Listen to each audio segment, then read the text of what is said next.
Okay. So, welcome you all to take part in the first Gauge Gravity talk of season 2. So, this online series focuses broadly on the diverse topics in gauge and gravity theories. And we welcome two new members to the organizing committee, Sudipto Sarkar from IIT Gandhinagar and Sanvit Kolekar from Indian Institute of Astrophysics.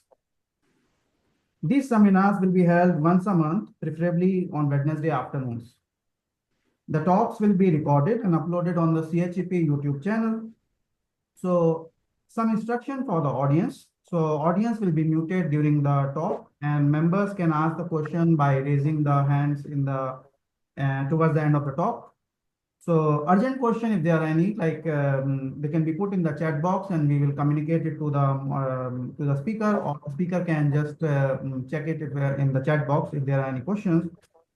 So today's speaker is Oliver Janssen from EPFL. So Oliver did his PhD in 2020 under Matthew Cleven from New York University. And thereafter, he was a postdoc at ICTP, and then he joined in EPFL as a postdoc. So his primary interests are theoretical cosmology and largely focusing on inflation in string theory and quantum cosmology. So today he'll be giving a talk on no boundary puzzle and a review and possible resolution. So Oliver, over to you. Okay, thank you very much, Gaurav, for the introduction, and thanks for the invitation. Also, it's really nice to give this talk, and thanks to everyone for coming and listening. So indeed, I'll be talking about the no boundary, the so-called no boundary puzzle. Yes, and it'll be largely a review and some recent work that we did. And it will not be focused only on our work. So here there's a set of references, and in the end, the references go back to the 80s. So it's a large collection of work that I'll try to summarize some of the key points. Okay, so see, voilà. So here's the outline. I'll start with some brief words of motivation. Then we'll turn to introducing quantum cosmology and in particular the Hartle-Hawking state. And then we'll review some details of the construction of this state, which also involves some new technical advancements in the recent years that were important. And then we'll see what the puzzle is. This is the puzzle in the title. After that, we'll turn to well, by now several years old, but it's kind of recent in the quantum cosmology literature. There's a condition on complex metrics, which involves the convergence of fluctuation integrals around the saddles, and it serves to pick out healthy from unhealthy saddles, let's say. So I will explain that. And then we'll see how the complex metrics that appear in the Hartle-Hawking wave function in the semiclassical limit, when we subject them to this condition of convergence of fluctuations, we'll see that that can lead to pretty interesting constraints. And it'll also weaken in a certain sense. It won't solve it, but it'll weaken in a certain sense this puzzle. Okay, so okay, I will now give some words of motivation. By the way, please, so Gaurav said that there's no questions, but please do ask in the chat if you have questions. I'll be very happy to stop and answer any questions that you have. So for the motivation, what we're interested in here is developing a theory of initial conditions for cosmology. So in contrast to particle physics, in cosmology, we kind of need a theory of initial conditions because we only have one experiment. We have one universe and that's it. And so depending on the initial conditions, you'll get different results. And we cannot just replicate many versions of this cosmology here in contrast to particle physics experiments. So depending on which, so in this toy picture of inflation, where we consider some scalar field phi rolling down a potential V, minimally coupled to gravity, depending on which side of the potential we roll down from, we'll get different predictions for, let's say, detailed spectrum of fluctuations in the cosmic microwave background. So the questions we'd like to ask here are, for example, why was there inflation in the first place? So why was this red dot placed up here in the first place? Secondly, is there some kind of measure on the set of phenomenological models? So is there a preference towards starting to the left or to the right? Is there any theoretical preference? And other questions are like, what is the spatial topology of the universe? For example. Okay, so here are some inflationary observables that we might hope to constrain theoretically and also measure in the cosmic microwave background. And so two of these are R, the tensor to scalar ratio, which is telling us how important gravitation, so the relative magnitude of primordial gravitational waves, and the tilt in the scalar power spectrum, and as the deviation from scale invariance. And so measurements put us somewhere in this blue region. Right now, there's upcoming experiments. Lightbird, for example, will push this down to something like 10 to the minus 3 or 5, like something like 0.005 in the near future. So we expect it'll push us down around here if we don't measure it before then. So on the other hand, we have a bunch of models coming from various places. Some are more ad hoc, some are motivated by UV completion. And these models, they can predict essentially more or less anything. These are these green models that I highlighted. These are the ones that are discussed in a blank paper, for example, but there's many others. You can kind of fill up this whole region. And here are the phenomenological models. So they're all based on some potential, in this case, some potential via phi, which is some scale lambda, which we'll tune. So lambda we'll tune so that the density fluctuations are match the observed ones. So this we can freely tune in each model. But then the functional form of the potential is different in models 1 through 8. And in each model, there's a parameter that we vary. So for example, in model 1, we have this F. So it's like the decay constant of this axion or this field phi. It varies in some interval. And here in the last model, we have the monomial potentials characterized by some power p. And in this case, we look at powers p going from 1/2 to 7/2, for example. And then there's here the alpha attractors. Starobinsky inflation is also here, and exponential potentials, etc. So if we put these two things together, we're here, and so this tells us that this model 7 or model 4 are very much preferred. So 7 is these alpha attractors, and 4 is the exponential potential. Starobinsky corresponds to a particular value of alpha here. So it's like R squared inflation. Anyhow, there's a bunch of models, and some are more preferred than others. So the question is, can we put any theoretical measure on the green region? Is there any preferred place to be theoretically? Okay. And so we'll attack this problem from the viewpoint of quantum cosmology, where we're going to consider some kind of coarse-grained version of the quantum state of the universe. So this is a functional, which depends on the geometry, H, on some spatial slice sigma, and on the fields that live on this slice, which I denote by phi. In this talk, usually phi will represent the scalar field, but it could be any other field as well. And also, we'll focus on the case where sigma is closed. So closed three manifolds, for example, like a sphere. Now, this wave function, it's not any functional of these arguments. It satisfies some constraints. And most famously, it satisfies the Wheeler-DeWitt equation, where we have the operator version of the classical constraint, where H vanishes. Classically, now it becomes that H hat acting on psi is 0. So there's also other constraints, momentum constraints, but I wanted to highlight this one. I won't write it out what this really is. It's a complicated second-order functional PDE. I won't write it out. It's difficult to solve in general. We don't know how to solve it in general. But this is at least one equation that this psi has to satisfy. So, however, you can show that when the universe is large and classical, so imagine some large universe, H, characterized by some H and phi. If we time evolve it forward according to the classical equations of motion, obtaining some Hij prime and phi prime, then psi squared is very nearly constant along this trajectory. Okay, this is because this follows from the Wheeler-DeWitt equation. And from that, we can infer that psi squared should give us the probability kind of this entire classical history. That's how we interpret psi.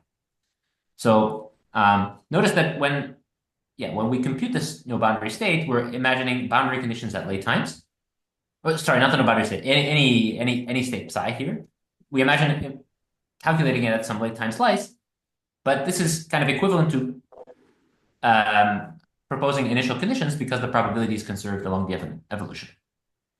Okay, so now to come to the no boundary or Hartle-Hawking state, it is a specific solution to the Wheeler-DeWitt equation. So as I said, it's a complicated functional PDE, depends on boundary conditions, etc. So it's complicated to solve. Now, what Hartle and Hawking propose is a specific solution that you construct via a gravitational path integral to that equation.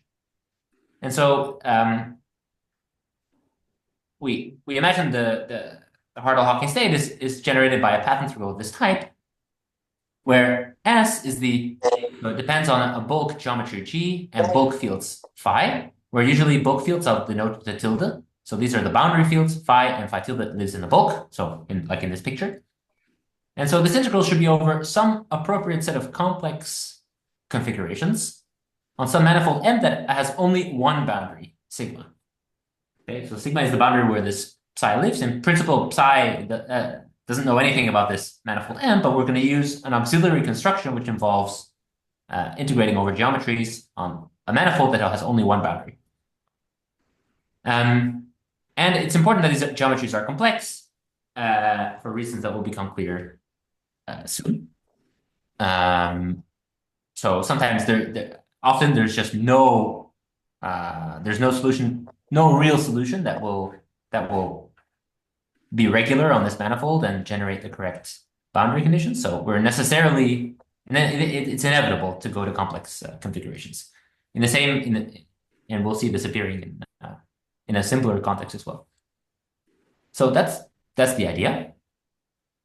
And so, okay, well, this path integral is, first of all, it's rather ill-defined, but and we have no hope really of computing exactly what it is. However, in the semiclassical limit, when the universe is large, we expect this object to be dominated by some collection of saddle points. So that's what I've written here in the semiclassical limit.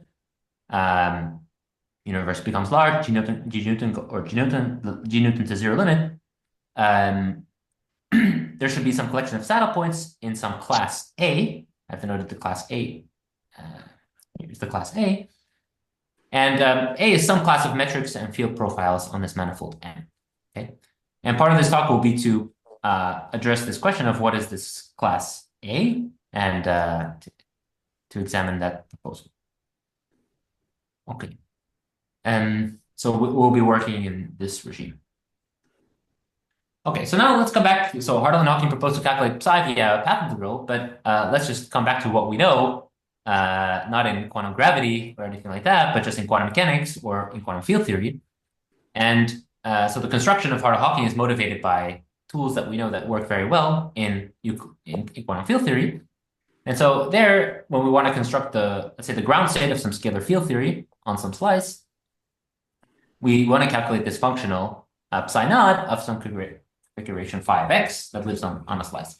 And how we can do that is by introducing the time coordinate t, integrating over both fields, and weighting it by the action in this exact way, and where the time contour here is a Euclidean one. So it goes from plus I infinity to some arbitrary point, which we can call 0. And at 0, that's where the argument of the wave function lives. So again, phi tilde is a bulk field, depends on t, and at t equals 0 in this case, this phi tilde should be equal to phi of x. That's written here. Okay, and we let the Euclidean time go from basically I infinity to 0. And the boundary conditions that we impose on these fields is that in the past Euclidean infinity, the fields the fields go to 0. Those are the correct boundary conditions for generating the ground state via this path integral. So this works in a variety of cases, and I'll just review two well-known examples that are relevant to this talk. But there's many other examples in different contexts that we could discuss. So let's say we want to calculate the ground state wave functional some scalar, some massless scalar field in the de Sitter space, and we want to know the late time behavior. So here, we can write the metric of this de Sitter space in conformal coordinates. So in this way, where eta goes from minus infinity to 0. So it's a negative coordinate. 0 is the late times. So how do we compute this? Well, we introduce. So if we want to compute this, we want to introduce this coordinate eta as we have here, and write down the action for this massless scalar field on this background, which becomes this. So we decompose it in Fourier modes. This is the well-known action. And so, well, we've introduced an I epsilon here, which serves to pick out a particular solution to the equations of motion. So let's see how this works. So how we compute? So this is a quadratic theory. So we can compute the ground state. We can compute this path integral exactly in this case, and by looking at a solution to the equation of motion, plugging it in, and this is going to be and then integrating over fluctuations, and that's the exact answer. So the equations of motion are these ones, and you just get it by varying this action. There's a friction term, which becomes important at late times. So there's two solutions. It's second orders. There's two solutions, and we pick the one which, in this regime, in basically the upper left half plane of eta, it goes to 0. Okay, so that picks out a particular solution to this equation, which decays in the past, and the solution is quite simple. It's this one. So here you see that when eta is equal to eta c, the place where we're evaluating the wave function, you see that the bulk fields equal the boundary field. Okay, this is the boundary field. Again, phi tilde is bulk. And in the past, it has some oscillating behavior. And in the upper half plane, on the negative real line, but if you go in the upper left half plane, so as in this picture, you go up here, this solution is decaying. It's exponentially decaying. So it's going to 0, so it's the appropriate one to calculate the ground state wave function. And so we calculate this, and the answer is what you get is this. It's a Gaussian weighted in this way. And this is the correct answer. And one thing I'd like to highlight here is that the bulk solution that we consider to get this answer is it's inherently complex. And by that, it's not just because there's these i's here. Phi is a complex field, so it's allowed to be complex. But I mean that it's in real space, this phi tilde is not a real phi tilde is not a real field. So if you look at in Fourier space, if phi tilde were real on the real line, then you should have to have this would be an equality. So, however, that's not the case for the solution. Okay, and excuse me, I misspoke. The solution here, phi is in principle this field phi here that we're evaluating. It's a real scalar field. Okay, so this phi of x on the boundary, it's real. It's not complex. However, to find the ground state wave function, we employed a complex solution. So you can see that because in Fourier space, if you take the complex conjugate of this, it won't. So you take the complex conjugate, but it's not equivalent to replacing k by minus k, because the k that appears here is the magnitude of the vector k. So you see that it doesn't flip. You flip the sign when doing this, but you don't flip the sign when replacing k to minus k. So this solution is inherently complex, also when eta is negative real. Okay, so that's just a comment. We used a complex solution, inherently complex, the equation of motion, to generate the correct answer. Oliver, so yeah, sure, please, yeah. That you mentioned.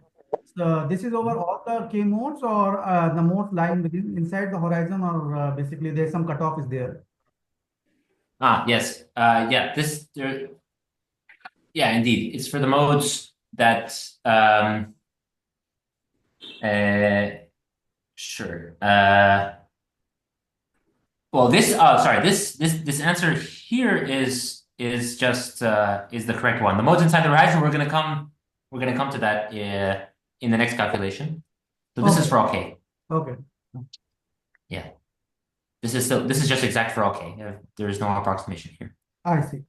So this But the limit of the k integration, basically, as of now, we don't mention it as of now.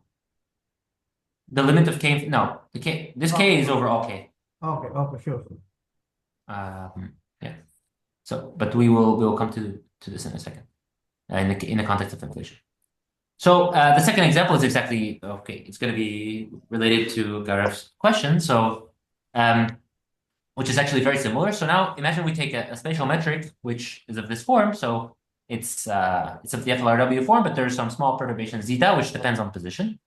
So now we'd like to calculate this ground state wave function for zeta for small fluctuations zeta.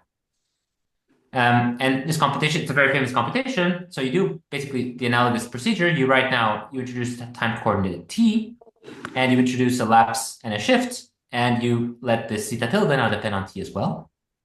And then here, okay, I've chosen a gauge where there's no perturbations in phi, so delta phi is 0. Okay, then this is a famous well-known calculation where you solve the constraints to first order in zeta for ni and n, you plug back into the action, and you expand to second order in zeta. Then after some calculation, you get this second order action for zeta.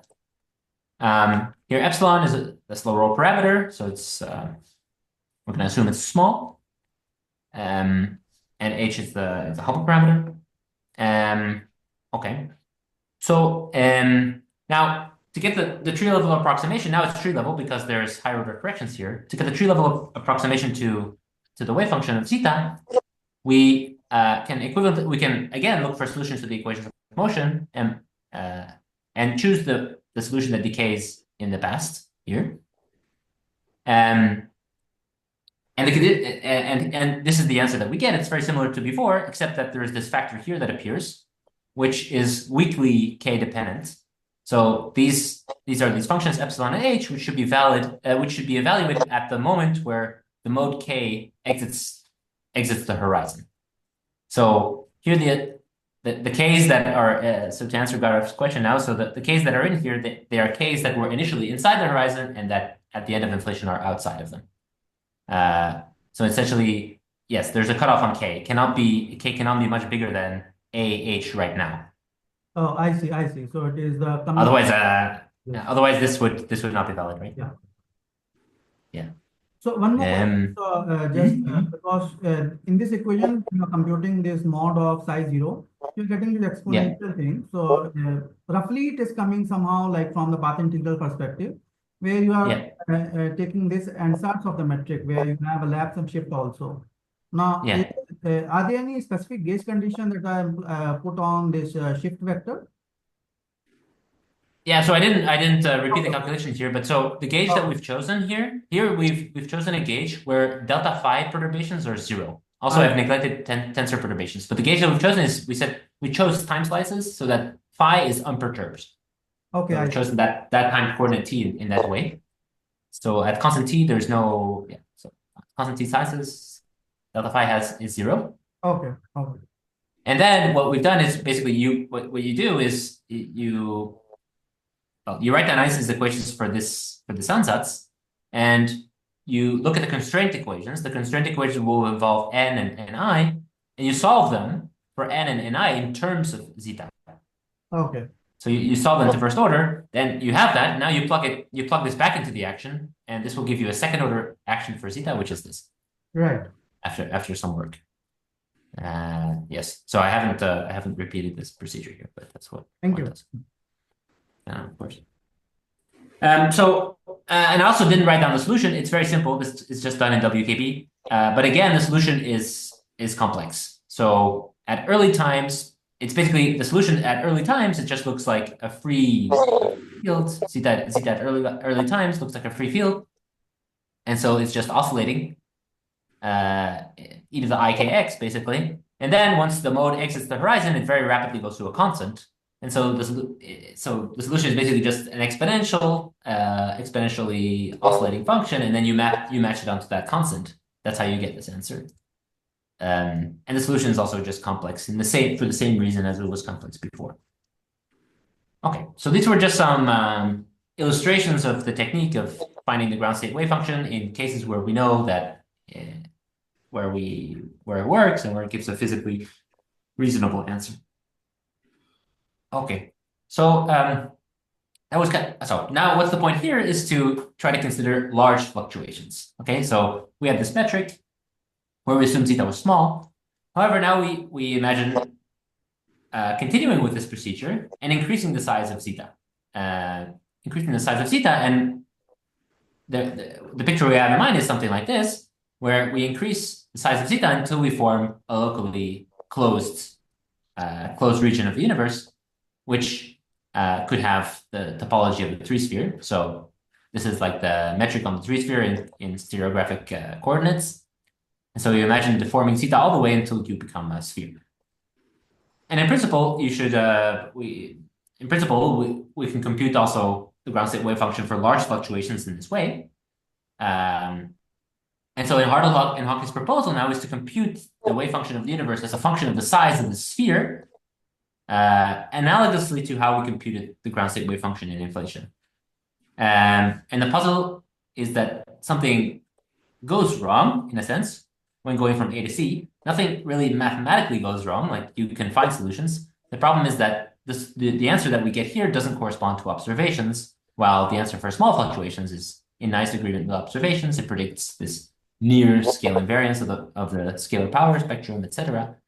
But here we get something that predicts basically a small universe, and I'm gonna come to that. So that's the puzzle. So we're using a technique which we know works well in many cases. We're trying to do something as similar as possible to basically to try to get a wave function for the zero mode or for the size of the universe, and we're getting something that doesn't correspond to observations.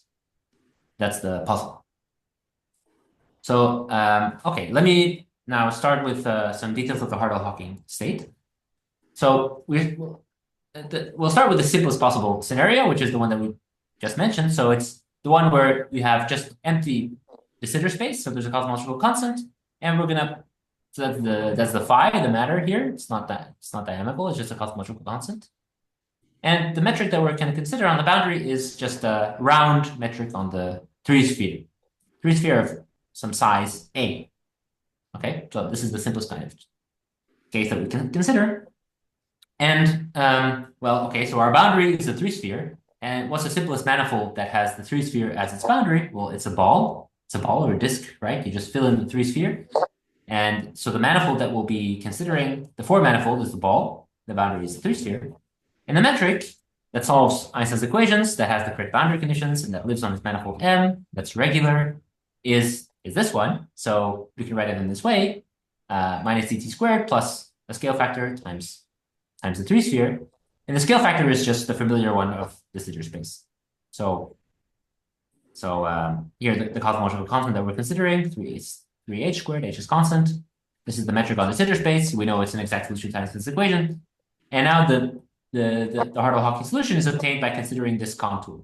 So the contour along the real t-axis is just some section of Lorentzian de Sitter space. But then when we arrive at the neck here, at the minimal size, we go in the Euclidean time direction and cap off the space smoothly in this way. So this metric is one which is purely Euclidean along this section. So this is it's Euclidean here. It becomes the metric on the four-sphere. And then here, once we turn, it becomes a Lorentzian metric along the real axis. And so it's a metric which is a composition of a Euclidean piece and a Lorentzian piece. So it's some kind of complex geometry. And so that's our geometry. Now it's a simple exercise to compute the action.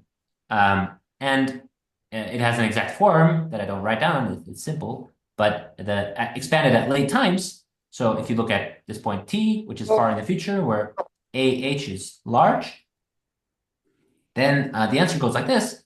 There's some exponential factor here, which is independent of A. I write it anyway. So in principle, you could let it go because it's just an overall constant. It doesn't depend on A at all. But I'll write it anyway for purposes that will become clear soon. And then there's this phase here, which goes like I times the volume. AH cubed is the volume of this sphere.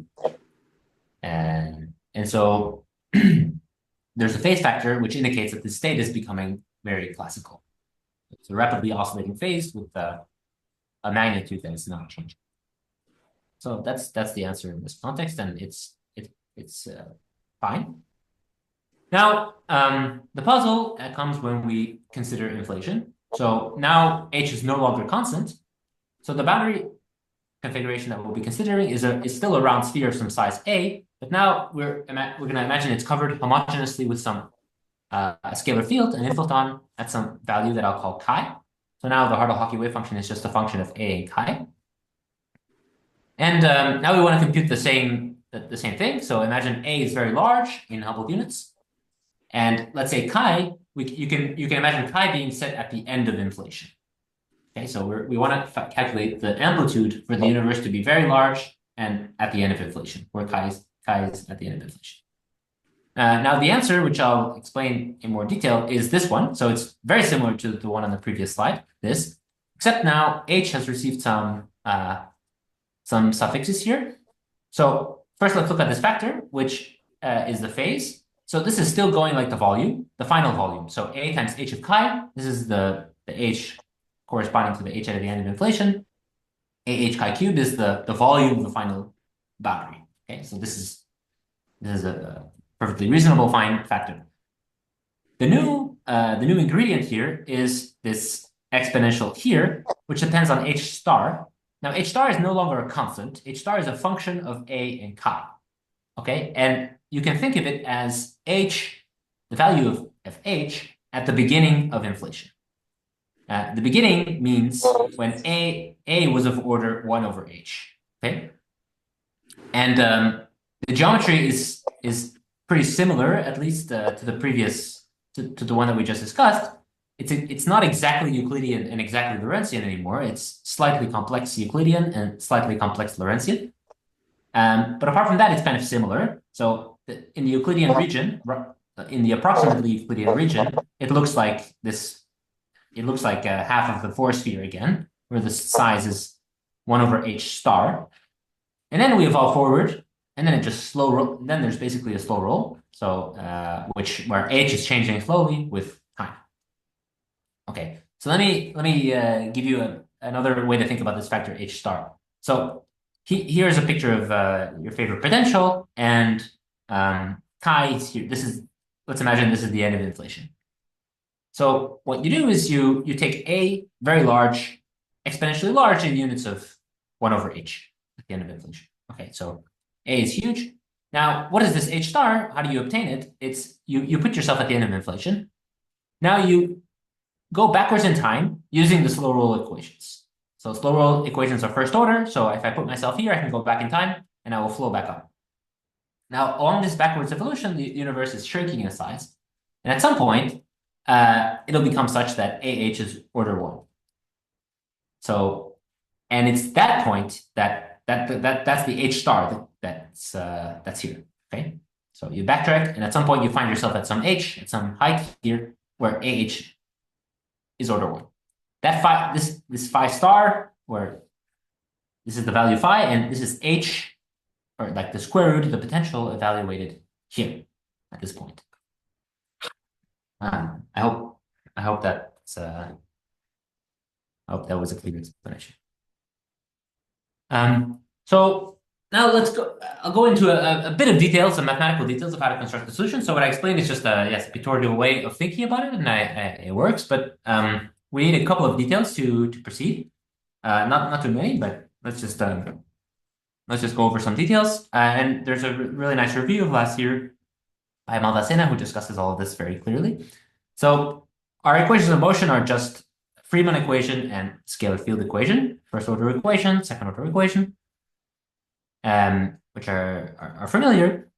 Now, our boundary conditions in this case are that, okay, at some point on the real, let's say on the real line, our bulk solutions A tilde and phi tilde, they must match onto A and chi, which are the arguments of the wave function.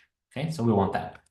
And in the past, there must be some point where A goes to 0 and phi dot goes to 0.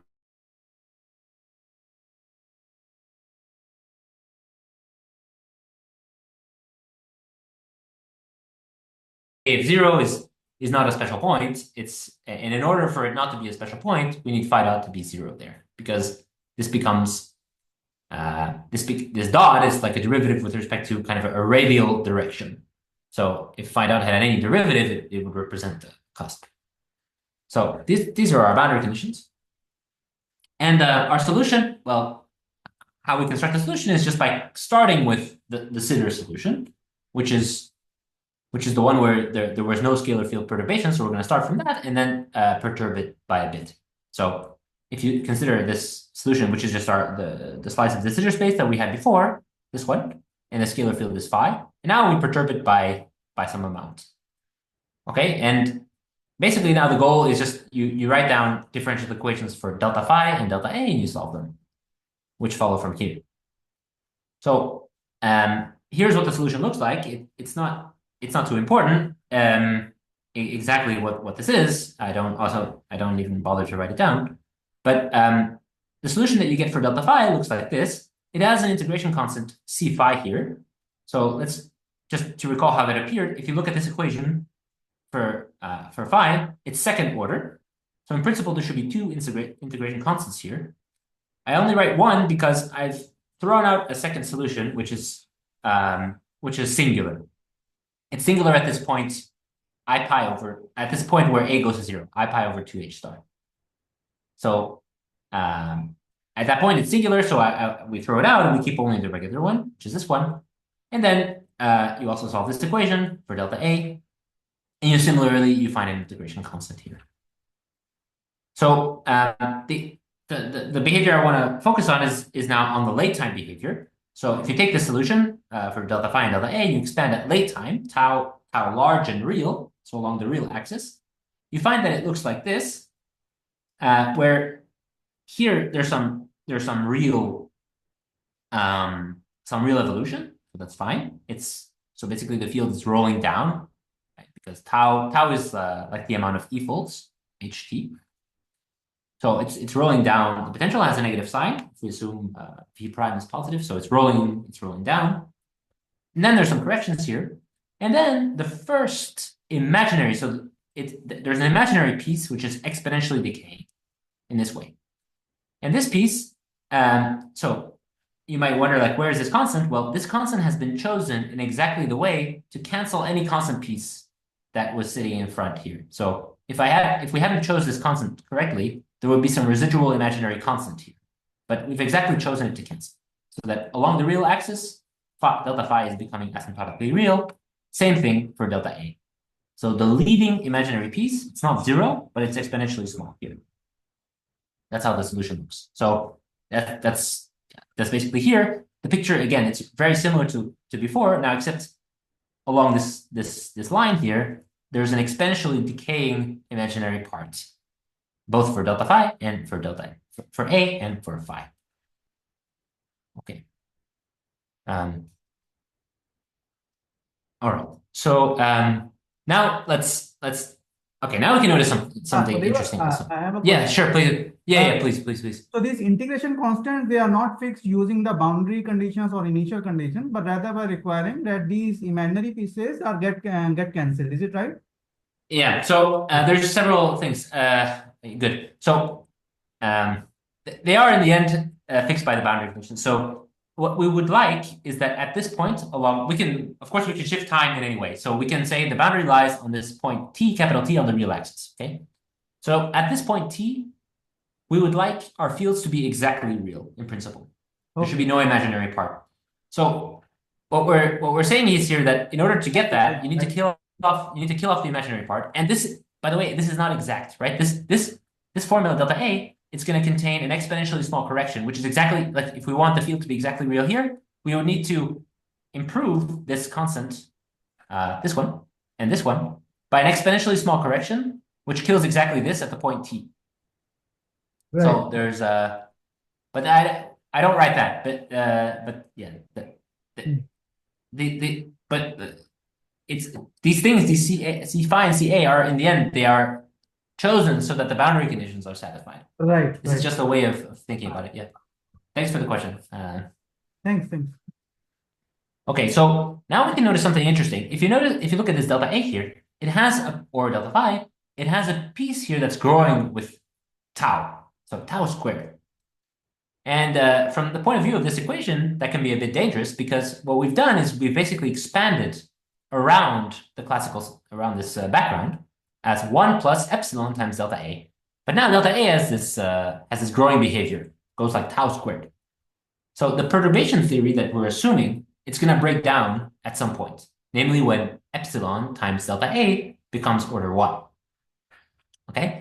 So because delta A goes like tau squared, this breakdown is going to occur when tau is of order 1 over square root epsilon.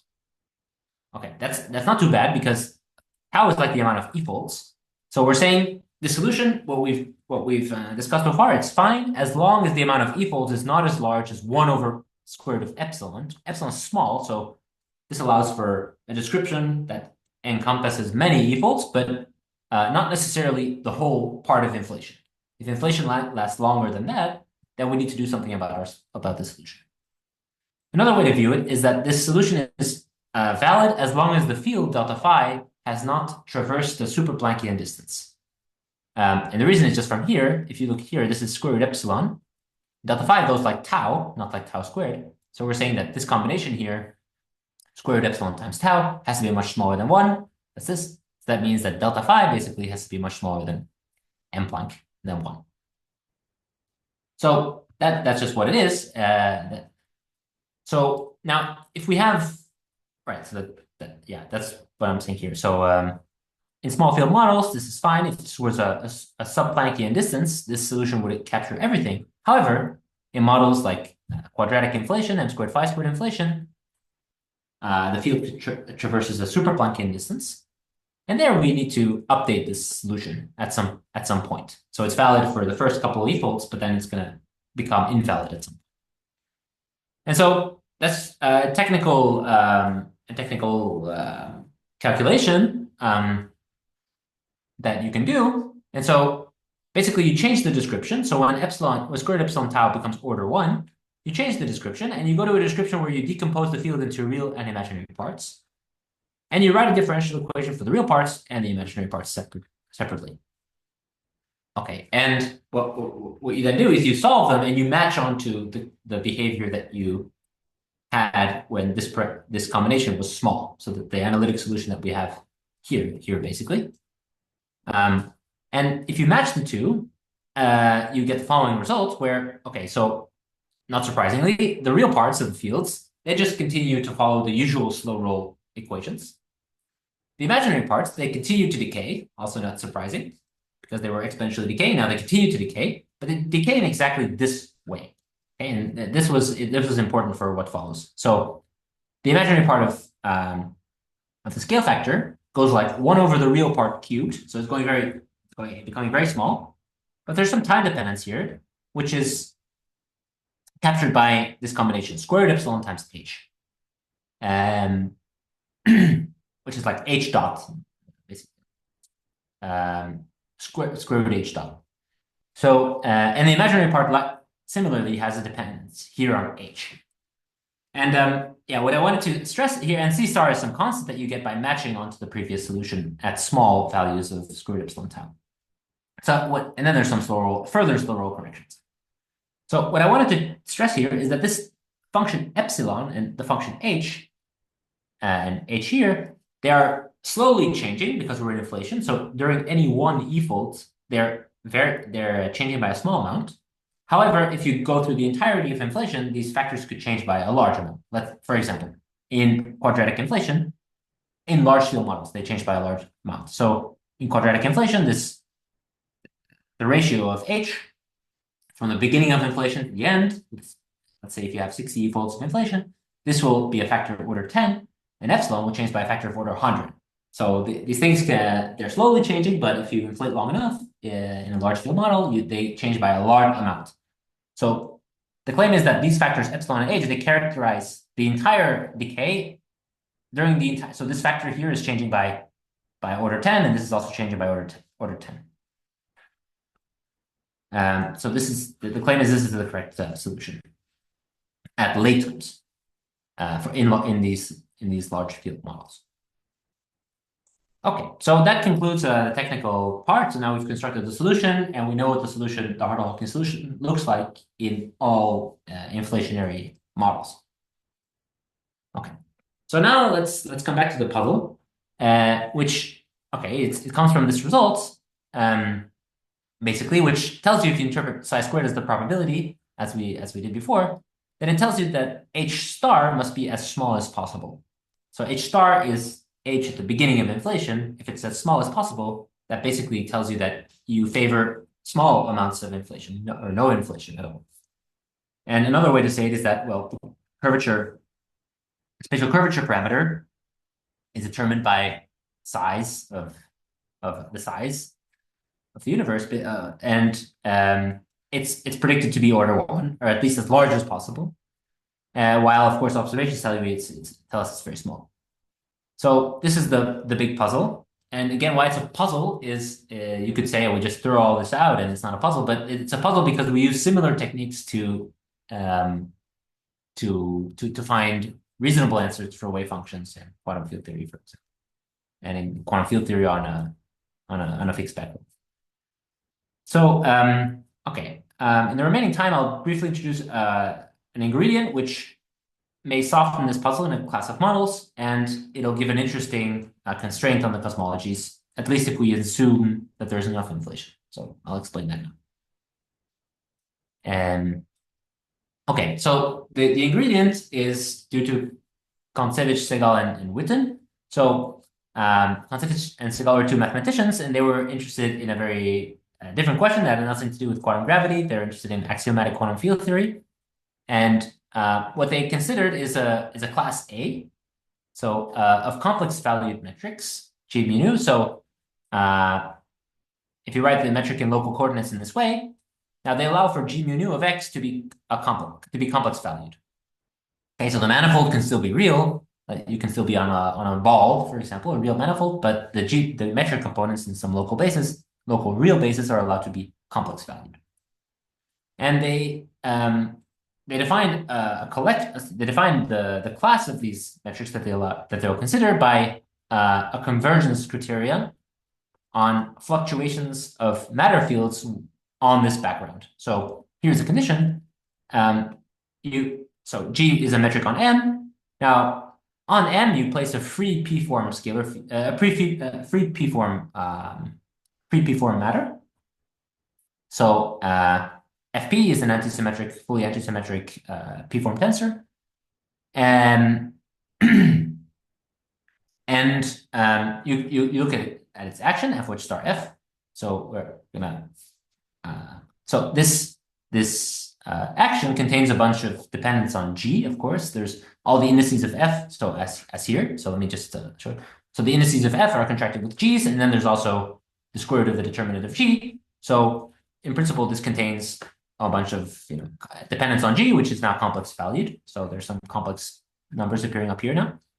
And what they defined as the class A of metrics that they consider is the ones where these path integrals manifestly converge. So if you integrate over these p-form fields, you should get a convergent expression. And so, their idea, just to briefly say where they're coming from, so from axiomatic quantum field theory, the idea is that the Lorentzian metrics, let's call it G Lorentzian, they lie on the boundary of this space A. Why? It's because a Lorentzian metric will have, in this expression, will be purely oscillatory. So it'll be like e to the I times real. Okay, and those kind of integrals here, they're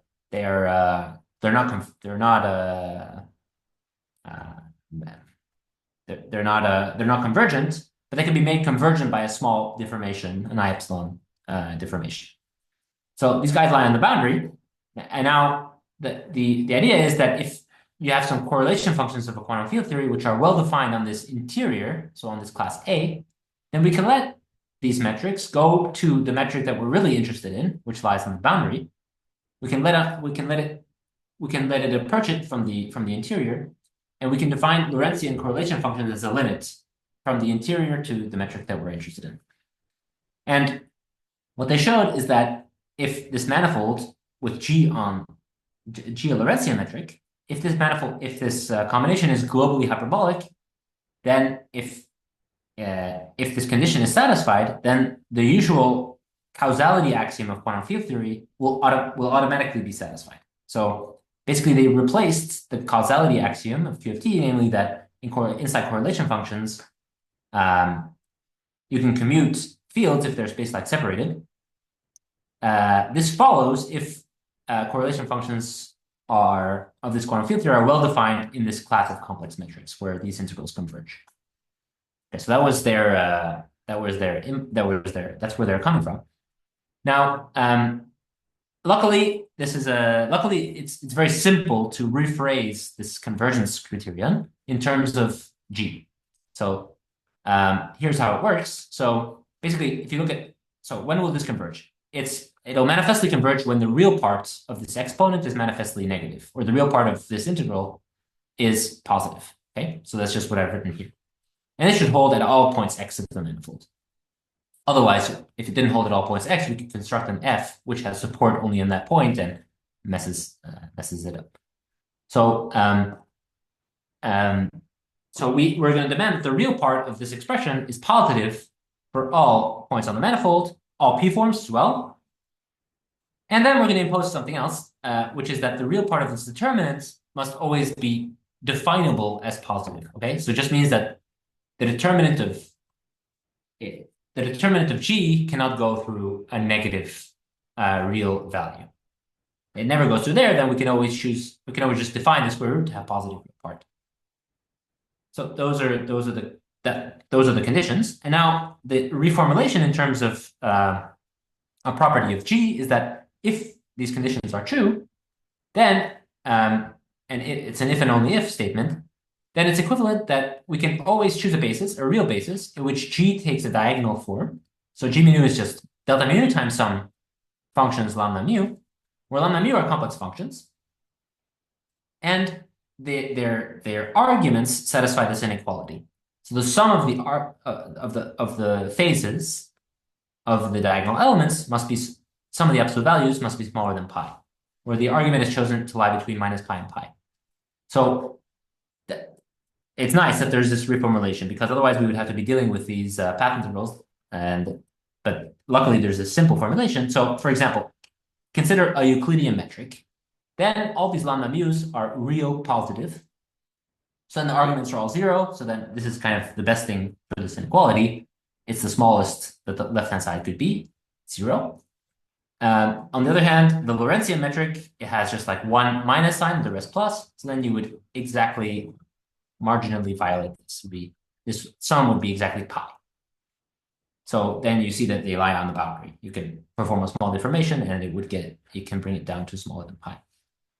But Euclidean ones lie completely in the interior of this space of geometries. And the metrics that satisfied it were called allowable metrics. Okay, so that's the ingredient. And okay, so that was some mathematical work in axiomatic quantum field theory.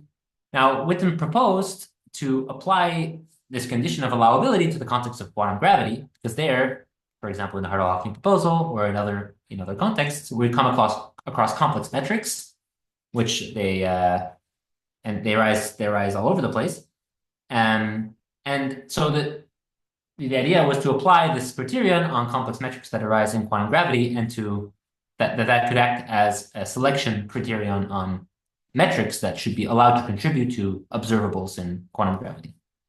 So in the context of the Hartle-Hawking proposal, it would be that the Hartle-Hawking, when we evaluate the Hartle-Hawking wave function using some saddle point, we would sum over saddles, but we should only restrict to those that are in this allowable class of complex metrics. Okay, that's the idea. And so what we did in our work is basically we explored this suggestion further. So at this level, it's still a suggestion. It's not there's no fundamental, let's say we don't have a proof that this should be the only constraints, or that, but we explored further what it gives, and we found that it's very interesting and non-trivial. So the question is, do the complex Hartle-Hawking metrics that arise in the context of inflation, let's say, or anisotropy cosmologies, which I decided not to talk about too much today, do they obey these criteria?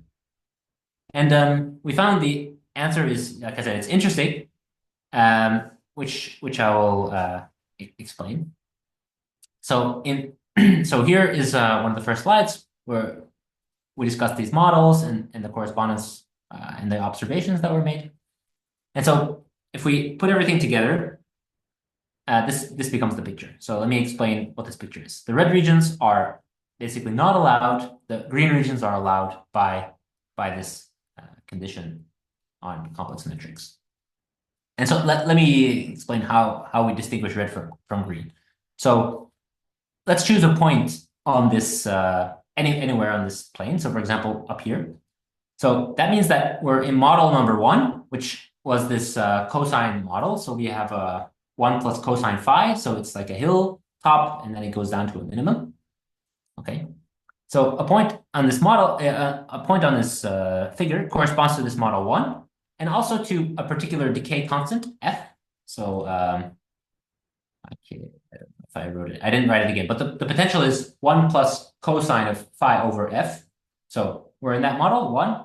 We've chosen a particular f, and also we've chosen some amount of e-folds, somewhere between 50 and 60 here. So that in that case, this would be the cosine potential, or in this plot, any other potential. We put the field phi at the end of inflation, and then we set the universe to some size, which is dictated by basically the kind of horizontal direction between here and here. So this is a well-defined configuration at the end of inflation, so it has some size in a particular model. That's what any point on this graph corresponds to. Then we say we're going to generate this configuration at the end of inflation by a complex solution, which is the Hartle-Hawking one, which we just discussed in detail. So we consider that complex solution, and we ask, does that complex solution satisfy the convergence criterion or not? Okay, so it's a very well-defined question. There's absolutely no ambiguity here. And the answer that we get is this plot. So the red regions are not allowed, the green regions are allowed. Okay, so yes, please. To have some maybe 10, 15 minutes. Sure. Yeah, I will. I will. I'm getting towards the end of. Yeah, this I have more slides than this. It's not all these slides. Okay. Yeah. Thanks, though. Thanks. So let me just say how we did that to give you the idea. So again, so we have the solution. Our background metric and scalar field look like this, where a and phi are these functions that we discussed. So it's completely explicit. At least to first order in slow roll, we know what these functions are. So the picture looks something like that. We start here, where the size of the universe is 0, and we want to end up here on the real line. And then we're going to consider some path going from here to here. Along that path, which are called gamma, the metric reads like that. Okay, so we'll just consider some path gamma going from here to here. And to check whether this metric is allowable, we should consider this quantity, the sum of the arguments. So then we just plug it in, and we get this. So this must be smaller than pi, and it must be smaller than pi everywhere. So along this whole line, depends on the derivative of gamma, and it depends on the value a. This sum must be smaller than pi. So the question is the mathematical terms. Does there exist a curve gamma which goes from here to here, such that this equality is maintained throughout the entire evolution? If that's the case, then we're going to say this is an allowed geometry. And if there is no such curve, if we can prove that there's no such curve, then we're going to say the geometry is not allowed. And so how did we prove it? Well, you start by, the proof strategy is to start by constructing a curve gamma, a unique curve gamma, which saturates this equality, which we call the extremal curve.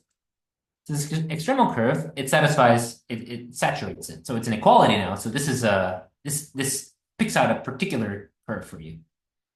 So we construct that curve. And now what you do is you look at how this curve behaves at late times. As it goes down, it has this general shape. And so now it can do two things. This is the boundary that we want to reach. It can either cross the real axis before you reach the endpoints, or it can cross it after. In this case, the geometry will not be allowable. Why? Because any geometry that is allowable has to be below this curve gamma e, because this is the one that saturates the inequality. If you have an inequality for any curve, it must remain below gamma e. So if you have this situation, that just means whatever I do, I can never reach this point t while remaining allowed. On the other hand, if gamma e crosses t in that way, then you can imagine changing pi to pi minus epsilon and just crossing this point exactly at the correct time. And so this geometry will be allowed kind of by continuity. So that's the proof strategy. And so in the end, what it all boils down to is so what you can do is solve this equation using the detailed description of the solution that we discussed. And in the end, it all boils down to a formula, which is quite simple, which is this one. So here, define a function A, which is a function of two variables, phi star, which is the beginning of inflation, and chi, which is the end of inflation. So it's the integral of this quantity, so this is v prime star over v star. This is like square root epsilon, so it's small. It's a small number, and then I should multiply it by an integral of basically 1 over v prime of phi. So here there's no phi dependence up here, but the phi dependence is here. And you should integrate from the beginning of inflation to the end. If this integral is smaller than 1, then the claim is that we're in this situation. We're in a situation where gamma e is above, so we're going to be allowed. If it is bigger than 1, we're in this situation. So that's the claim. And so, yeah, for people that studied a bit in inflation, these kind of integrals are familiar in the context of inflation. Usually, for example, to calculate the amount of e-folds between these 2 points, you usually calculate an integral of this type, which is not exactly the same because there's no v of phi up here, but it's pretty similar. Okay, so there's some comments that I can make if there's some questions, but that's what it boils down to. And using this formula, you get the entire, it gives this. Okay, so initially we had a numerical result where we found this, but later there was this analytic formula and it just explains this figure. Good. So let me come to the last point, which is about the puzzle. So we assumed that the universe here in this discussion, so far we didn't address this puzzle. No, we didn't look at psi squared. So here we assume that the universe is large at the end of inflation and it's created by some Hartle-Hawking geometry. However, this large curvature problem, it comes where we allow the size to vary. Okay, so what does this allowability condition say about when we vary the size? Now, if we make the size small enough, then the instanton is always going to be allowed. And the reason to see that is just that if the solution is small enough, if the final boundary is small enough, we're left with just the Euclidean region. And we know that Euclidean solutions are allowed by the criterion. So if you make the universe small enough, it's always going to be allowed. However, in a particular class of models, hilltops, which are favored by observations, there is a large class of models where if you assume that the geometry is has some minimal size, so let's say order 1, then actually it must be much larger than that. So and this weakens the problem. So let me describe that with one picture, and then I'll stop. So consider this potential that we've mentioned several times. So lambda times 1 plus cosine of phi over f. So I chose f is 5. So in this model, inflation ends at around like pi times f, so at around 15. So that's here. Inflation ends here. So now what I did is I evaluated this integral for you, a between the beginning of inflation and the end of inflation. So the end of inflation is always here. And now phi star, I move the beginning of inflation back towards the maximum of the cosine of this potential. So as I move it back, this integral, you see, a is growing, and at some point, it actually very quickly, it becomes larger than 1. So larger than 1 means that the geometry, it's not allowed. Here it's allowed, the universe is very small, but once it becomes larger than, so actually this point corresponds to roughly 0.9 e-fold, so 1 e-fold essentially. Then there's a large region here where it's not allowed, And then as the universe is large enough again, it becomes allowed again. So that's interesting because it means that in this model, if we say the universe must be at least like 1e-fold large, then we conclude immediately that it must be larger than 42. There's nothing in between that's consistent with this criterion. So in that sense, it kind of softens the puzzle. You have to project on universes that have some order one size in Hubble units. Well, once you do that, you find that the universe must be huge using this criterion. Of course, it doesn't work in all models, and there's still this question of projecting. So, but at least in that sense, it can weaken this puzzle. Okay, so let me end there with some open questions. We haven't solved this large curvature puzzle or problem. There's several ideas, so we just discussed one. Perhaps there's something in the direction of criterion on complex metrics, which could address it. I didn't have time. There's some ongoing work which related to null energy condition violation. I can say some words about it. Perhaps we need to consider another quantum state, so it's not we're not in the Hartle-Hawking state. Perhaps there's some other contributions to psi squared that we haven't considered, such as wormholes. Perhaps it's eternal inflation. And a second important question, I think, is something that's been a bit lacking in the literature also, and I haven't worked much further on it, is how exactly should we be understanding this KSW criterion? What's the real physical? Now, it's a bit devoid of physical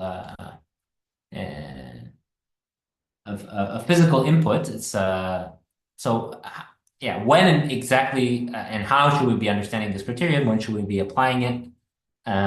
So perhaps some tachyonic mode, perhaps that's actually okay if it's for a short time. You have some instability, but it doesn't have the chance to grow indefinitely. So perhaps we can consider some violations of this KSW criterion, and it's still physically okay.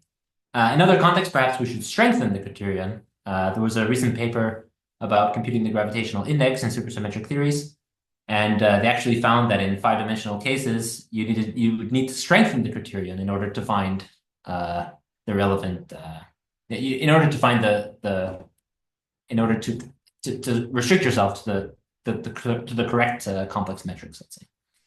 So there's work in both directions that I think needs to be done. And so with that, I thank you very much for attending, for your time. Oh, thank you, Oliver. Thank you. It was a wonderful talk. And so there are a few questions. So Santan has raised a hand. So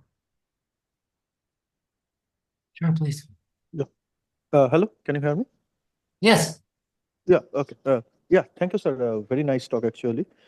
So what I'm asking is that what you also wrote in the open questions, like what are the wormhole contribution, etc. So throughout your calculation, your boundary is like the S3, right? I mean, like topologically trivial. So I think Yeah. Gaurav sir has also worked some of them in the IAGRG. He has shown that if the boundary has non-trivial topology, how would because when you took the quantum axiom, that is the trace of f wedge f star, and f had a exact form, right? F was some d of f p minus 1. So the Right. point is that you can only take such a exact form, differential forms, when the cohomology is trivial, right? So if instead of S3, if there was some torus, like I mean S2 cross R or something like that, there might not Yeah. exist such a exact form to even begin with. So in those cases, how would you even compute that integral? I mean, which is consistent with the Whiteman's axiom. I mean, you get my point, right? I mean, Yeah. How would you? Right. F is not. Yeah. How would you? I mean, it strictly assumes that the topology is inherently trivial. I mean, that's why you are, I mean, the Dinam cohomology is trivial, so that's why you are getting an exact form. If it is, let's say, S2 cross R1, I mean, you would not get such a global exact form to even begin with. I see. You're saying on those spaces you cannot define any P-form gauge field? No, you can locally Uh, always define, I mean, as you are doing in partition of unity, some support, but globally it cannot. I mean, that's what it would violate the Stokes theorem, right? I mean, if you take the boundary over that R, it would violate the Stokes theorem, right? I mean, that's why, say, R2 and R2 minus 0, you cannot find a global two form, I mean, one form whose is d omega. I see. Yes. I mean, there is a cohomological obstruction, right? No, I understand. I understand that. I understand that. Let me think. In this, okay. No, I mean, I don't think you're correct in that. Here it Although doesn't in matter this, because you have only taken S3, but yeah,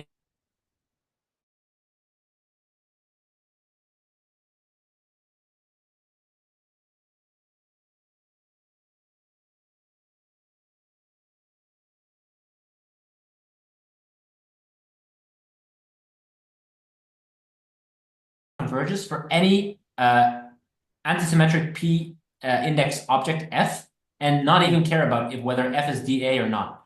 The fact is that F obeys like dF is 0, it doesn't matter because you can decompose F as dA plus yeah, I star get of a it. Like, closed so you can take star it of a as closed a form. some closed form, but then that extra ds would actually affect as a instantons, right?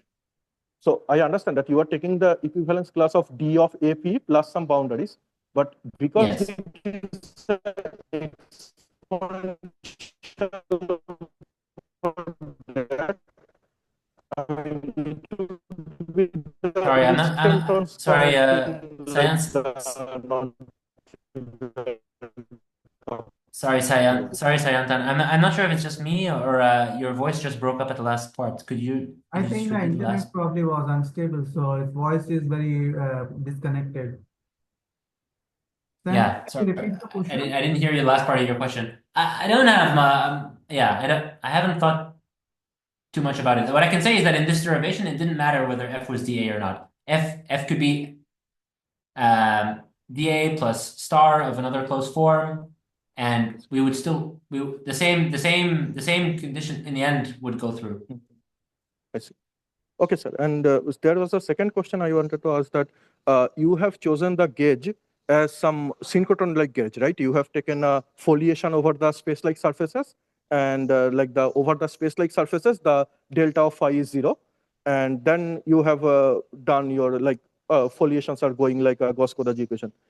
So my first question is that is the choice of gauge would matter when you compute the integration? Because in cosmology, what we typically do, we take the conformal Newtonian gauge. In conformal Newtonian gauge, we typically get the Bardeen potential, and then we calculate the superance of Hubble horizon. And the second follow-up question is a small one, that you have mostly taken the scalar field which are slow roll, I mean, the Coleman-Weinberg type of potentials, etc. So, and you have, assuming that it is a slow roll, I mean, assuming some calculations, you are showing that, say, vanilla potential like m square, phi square, etc., are not valid in the given range. So I'm asking that what if you do not take the slow roll to begin with? I mean, for example, the Linde's chaotic inflation, etc., they doesn't assume the slow roll to begin with. I mean, the point is that only the chaotic inflation matters because the initial condition. So vanilla potential like phi squared could be valid. So I'm just asking that if I drop the slow roll condition altogether, would the calculation still hold true, or it is really necessary to calculate the saddle point approximation, etc.? Like, how important is the slow roll condition? Sure. Okay. Thanks for the questions. Yeah. So first of all, your question about delta phi equals 0, that was just in this motivational example here. And in the other examples, I don't consider perturbation, so that condition is not relevant. But this condition in other gauge.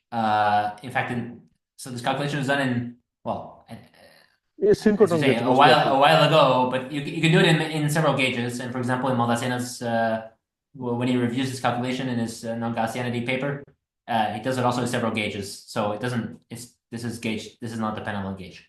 You can do it in another gauge. But in what I discussed, I don't consider perturbations here. So I'm not making this choice of gauge. So that The slow roll one, yeah. in the slow roll, yeah. So in the slow roll question, yeah, what I everything I said, this is a good question. I've thought about it a bit. I cannot say anything in generality because if you go away from slow roll, then the solution doesn't look anything like this anymore. Okay, so this picture is just not there.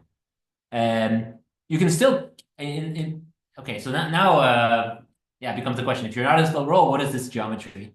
And so there's some models where you can study this question and exactly solve the equations of motion, but they're very particular.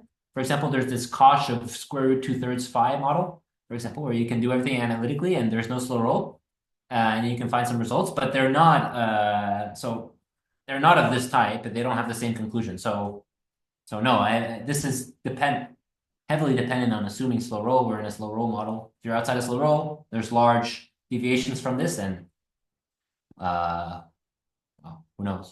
So no, that's a short answer. Okay. This is not. Thank you very much, sir, and very nice talk. Yeah, thank you. Thanks a lot for the questions. Oliver, I have like a very generic kind of a broad question. So this case W criteria that we have basically like is it how seriously one has to implement it in models, because there is some kind of a skepticism that I also noticed regarding this thing. Now, I don't know, like how seriously it has to be taken into account. This Yeah. Yeah, I think it's a really good question. I kind of highlighted it at the end. I asked myself the same question. Yeah, the work that we did here should be viewed kind of as an exploration of this criterion. And I think it's very funny that something like this comes out, which, by the way, it corresponds, I mean, it kind of presses you to small r, and it's very interesting. Like you could have maybe imagined that if you would apply the KSW condition, maybe everything would be ruled out or everything would remain. But instead, there's this fine, interesting line in the middle where you get this kind of result. It's very intriguing. But yeah, about your question, I think in the end, it should require more physical input. So it depends on the context. So yeah, like I was alluding to, I don't know the answer to your question, unfortunately, and I think it's high time that we work on it further. So there have been some examples in the literature by Maldacena and collaborators where you actually can violate the criterion, but it seems to be physically sensible.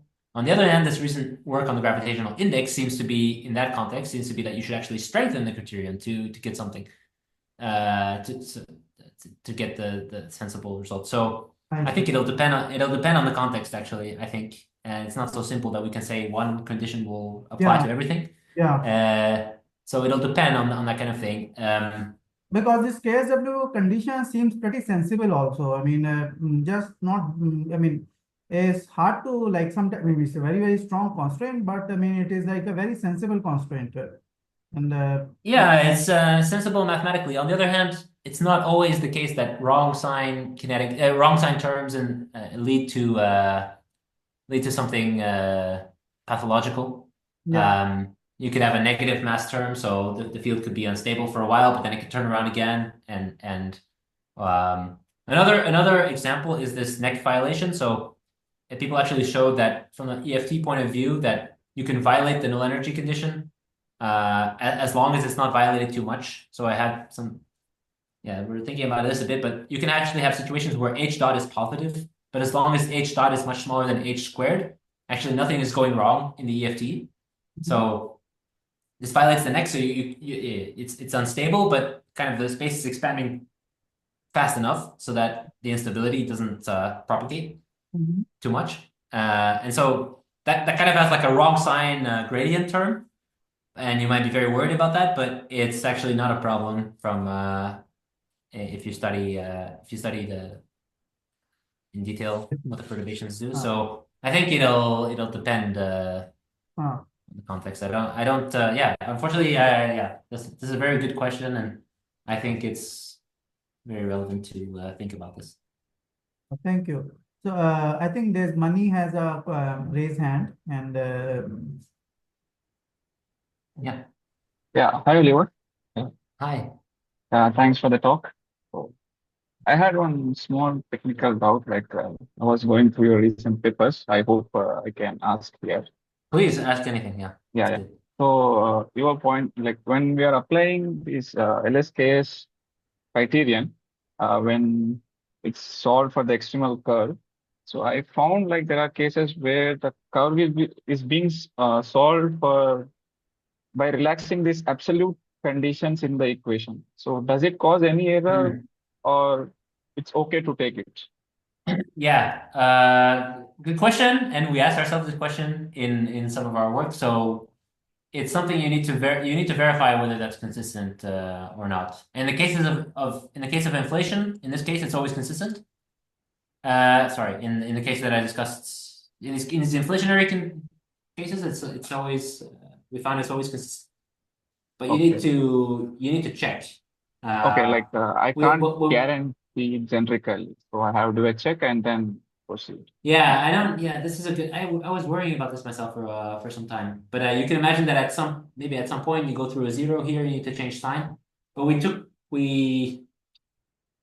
in our work I didn't discuss it here, but when you discuss it in the context of anisotropic cosmologies, then you need to worry about this sometimes. It's true. Oh. I think we have some discussion in an appendix of our most recent paper. But it's a good question, but it's kind of a technical. I mean, I agree with you. You should check this, and we did. And in the context of inflation, it's consistent to drop them. I remember this. Okay. In the context of anisotropies, you need to sometimes be careful. Okay. Thanks. Yeah, but it's a good question. Let's see if there are any more questions. I don't see any more raised hands. So if there are no more questions, maybe we can thank the speaker for the wonderful and beautiful talk and taking so many questions with us. And Thanks so much, everyone. Thank you. thanks, Oliver, for the nice talk. And it was really wonderful to have you in the Gauge Gravity and the inaugural talk of the season 2. So Thanks. we will, we will say goodbye to you for a time, and then I will pause the recording. And so if anybody wants to continue the discussion, maybe we can continue, or maybe we can take it over later on. So I'll pause the recording and